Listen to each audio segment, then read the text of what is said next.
بسم اللہ الرحمن الرحیم لا حول ولا قوة الا باللہ العلی العظیم اللہم صلی علی محمد وعلی آل محمد۔ مومنین، انسان کو حق پرست ہونا چاہیے، جہاں پر بھی حق بات ہو اس کو ایکسیپٹ کرنا چاہیے اور اس کی تعریف کرنی چاہیے۔ ڈاکٹر طاہر القادری صاحب حفظ اللہ تعالیٰ نے ایک ریسنٹلی اسٹیٹمنٹ دی ہے اور وہ بہت اچھی سٹیٹمنٹ تھی، اس لیے اس بات کا حق تھا کہ ہم ان کی تعریف کریں۔ تو آج کی ویڈیو ڈاکٹر طاہر القادری صاحب حفظ اللہ تعالیٰ کی تعریف میں ہے۔ انہوں نے ایک ویڈیو میں فرمایا کہ جتنے بھی برصغیر میں مسلمان ہیں، مسالک ہیں، ہم ان سب کو مسلمان اور جنتی سمجھتے ہیں۔ جزاک اللہ خیرہ سر، اللہ آپ کو اس کی جزا عطا فرمائے۔ انہوں نے فرمایا کہ رسول اللہ صلی اللہ علیہ وآلہ وسلم کی زندگی کے کئی پہلو ہیں۔ محبت و عقیدت کا ایک پہلو ہے، تبلیغ کا ایک پہلو ہے، توحید بیان کرنے کا ایک پہلو ہے۔ تو کسی نے دعوت تبلیغ کو مضبوطی سے پکڑ لیا اور باقی معاملات میں کمزور ہو گیا۔ کسی نے توحید کو اور سنت اطاعت کو، احادیث کو کہ صحیح ہے یا ضعیف ہے، اس کو مضبوطی سے پکڑ لیا، اس پہ فوکس کر لیا اور دوسری چیزوں پہ آؤٹ آف فوکس ہو گیا۔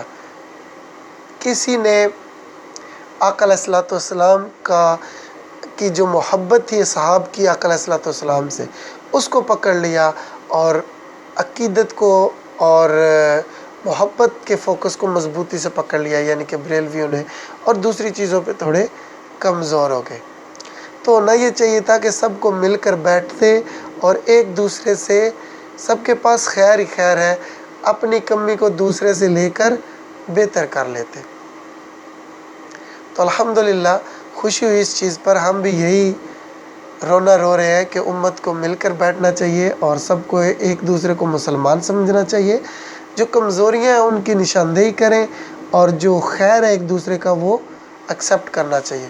ہم تو الحمدللہ جس پلیٹ فارم سے جڑے ہوئے ہیں، استاد محترم کی اس پہ ویڈیو آئی اور کیا کمال آئی اور انہوں نے مبارکباد دی، تو ہم بھی جرأت کرتے ہیں، چونکہ حق پرست ہے تو ہم بھی اس بات پر ان کو خراج تحسین پیش کرتے ہیں۔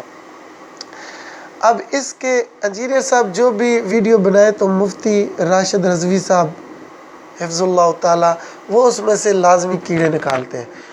اب ہوا یہ کہ انہوں نے اس ویڈیو میں سے بھی کیڑے نکالے ہیں اور کیڑے نکالتے ہوئے انہوں نے طاہر القادری صاحب پر بھی بے شمار الزامات لگا دیے۔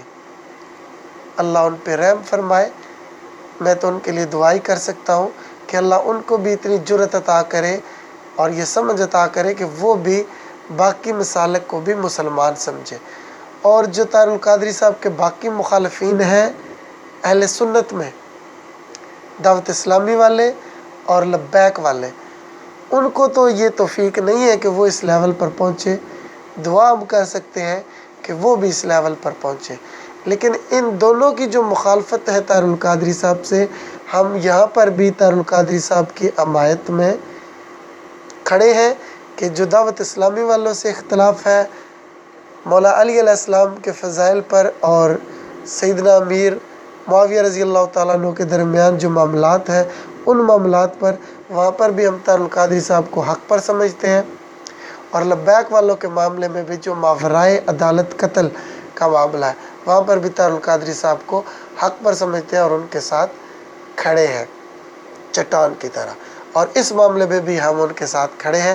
اللہ تعالیٰ ان کو مزید حق بات کہنے کی توفیق عطا فرمائے، اور جو ان کے شاگرد ہیں جو بھی منہاج کے منہج سے جڑے ہوئے ہیں ان سے بھی گزارش ہے، ہمارے گاؤں کے ہیں یا باہر کے جتنے بھی لوگ ہیں ان سے بھی گزارش ہے کہ اب وہ اس بات کو لے کر آگے چلیں اور باقی مسالک کے ساتھ اچھے معاملات لے کر چلیں اور ان کو بھی قائد کی بات پہ پورا اتریں اور مسلمان سمجھیں۔ جزاک اللہ خیرہ۔